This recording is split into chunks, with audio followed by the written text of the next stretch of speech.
Shane Van Gisbergen completes his first NASCAR Cup trip at Atlanta Motor Speedway and finishes in 23rd position after getting caught up in the final big crash. What's going on, guys? It's Daniel and welcome back to the video. As I just said a second ago, Shane Van Gisbergen has completed his first NASCAR Cup Series race at Atlanta Motor Speedway, the first time at the track, and finishes in 23rd position after getting caught up in the final wreck on the last lap of the event.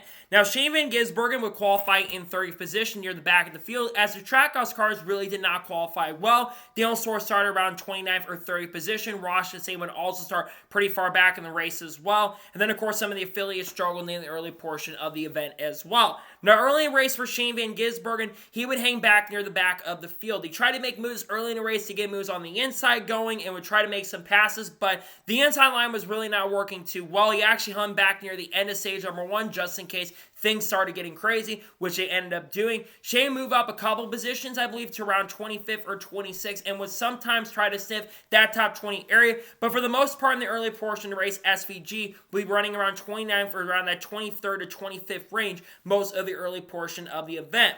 Now, getting the start of stage number two, this is where the event got a lot more crazier. Shane would start trying to make some moves to the inside, try to make some moves to the outside. We had the first crash take place about 10 laps into stage number two when Ty Dillon had a flat tire, got on the outside wall, and would have a flat. His chance to win would come to an end. That would be a good spot for SVG as he would not lose that spot at the end of the event. And then we got back racing once again, and more chaos started ensuing a little bit later. There were some wrecks that were starting to take place in the middle of the field. You had Brad Keselowski got caught up in a crashing incident about halfway through the race. Brad Keselowski, after Ricky Stenhouse Jr. came up in front of Chase Elliott, Chase Elliott hit the outside wall. Brad Keselowski and Corey LaJoie had nowhere to go. They got caught up in the wreck. Shane nearly got caught up in that same big wreck and incident, but luckily was able to get through the crash with no damage on the car and not getting collected into it. And then they would all start hanging back. And near the end of stage number two, SVG decided to actually come down pit road to get fresh tires, which I think was a smart decision because if he had basically stayed back there but moved forward, he would be up at the beginning of stage number three.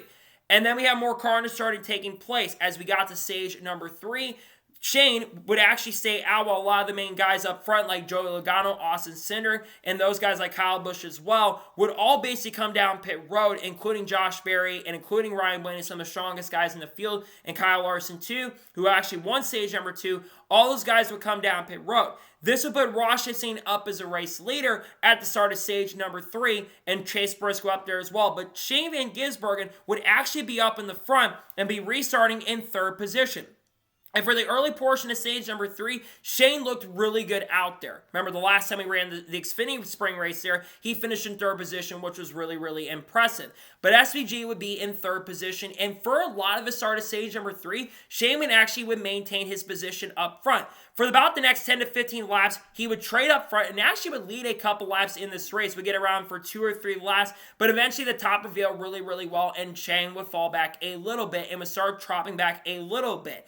And then, as they were continuing on with Shane trying to get the lead with around 80 laps to go, the biggest wreck of the day before the final big wreck would take place. You had a big wreck that started when I believe Riley Herbst checked up, coming down the front straightaway in front of Bubba Wallace. Dale Swartz, unfortunately, they were trying to send it 3 wide. Swartz had nowhere to go, got turned by, I believe, Ty Gibbs coming down the front straightaway. This would collect a ton of drivers like Noah Gragson, Cody Ware, Cole Custer, and JJ Yeley, and this would end all their days, and Ty Gibbs would continue on, but eventually later ended up spinning out. This would help Shane a little bit, but he would have to come down pit road, and because they had to take a little bit more fuel, and I think took some fresh tires as well, he would drop back from second or third position and restart around 10th or 11th.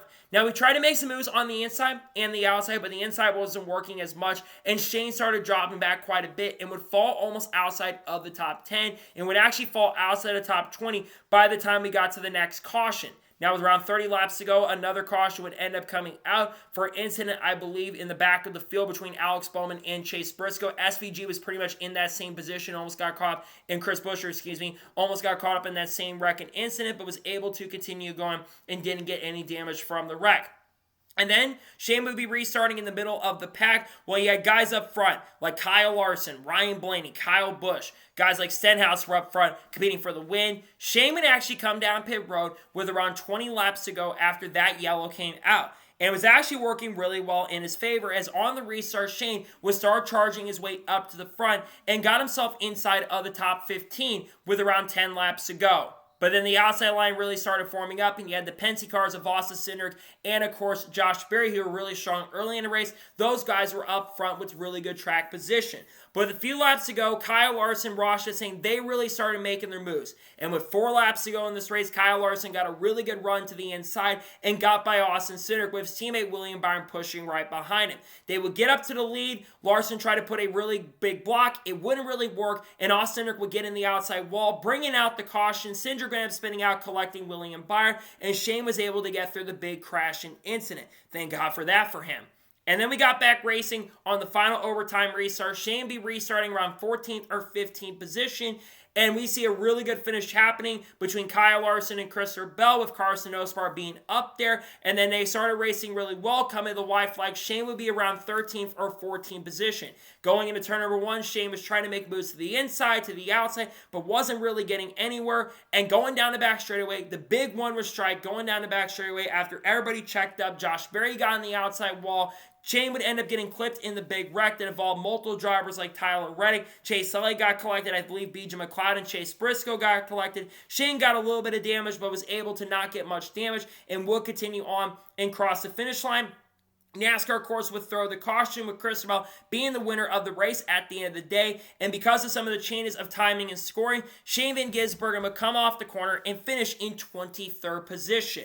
The finish that Shane Van Gisbergen got tonight does not reflect how well he ran, especially at the end of this race. He had one of the strongest cars at the end. He was making really impressive moves inside the top 5, top 10. Near the end, that car was really hooked up. He could go places that a lot of guys could not go, but unfortunately did not get the finish that I think he deserved, which is unfortunate because during the Daytona 500 do, which I did not do a video on his Daytona 500 run, he got caught up in a wreck by his teammate, unfortunately, and finished around 33rd or 34th position, which is really unfortunate. But again, the run he had tonight does not reflect how well he ran. And I think that SVG will get better at these types of tracks as time progresses and goes on, because you have to have a lot of good luck if you're going to be really, really competitive at these types of tracks. And sadly, SVG hasn't had that kind of luck to be a major factor and contender. Now, luckily for Shane Van Gisbergen, going into next week, we're going to a track where he's probably the favorite right now. We're going to Coda, a race he kind of got screwed out of, unfortunately, at Circuit Americas in the NASCAR Xfinity Series, where he probably should have won and didn't win because Austin Hill decided to be really crazy at the end. And basically, SVG, I think, has to be the favorite. Been really strong on road courses. He isn't running the Xfinity Series race. Now, he's going to have some good competition when we get to Coda. Ross Chastain's going to be good. Kyle Larson's going to be good. Chase Elliott's going to be fast. Kyle Busch is going to be fast.